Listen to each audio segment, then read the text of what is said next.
High, welcome to my channel ভ্রমণ diary.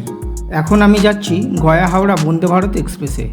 গয়াতে ট্রেনটি ছাড়ে দুপুর 3টে 15 মিনিটে এবং হাওড়াতে পৌঁছায় রাত্রি 9টা 10 মিনিটে।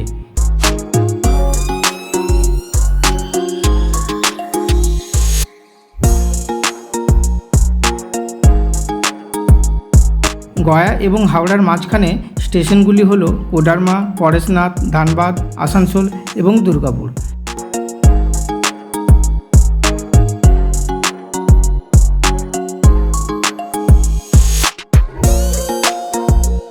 ট্রেনটি বেশ পরিষ্কার পরিচ্ছন্ন এবং টাইম মতোই আসে।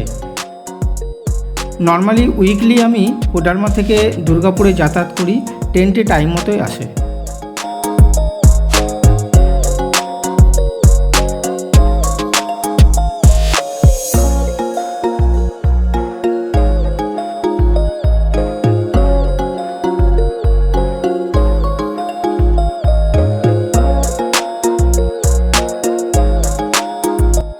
ট্রেনে খাবারের সুবিধাও আছে, তার জন্য টিকিট করার সময় আপনাদেরকে ফুডিং অপশানটা চয়েস করে নিতে হবে। আমি নর্মালি ফুডিং অপশানটা নিই না, কারণ দুর্গাপুরে আমার পৌঁছতে 3.5 ঘন্টার মতো টাইম লাগে। আপনারা চাইলে ফুডিং অপশান নিতে পারেন।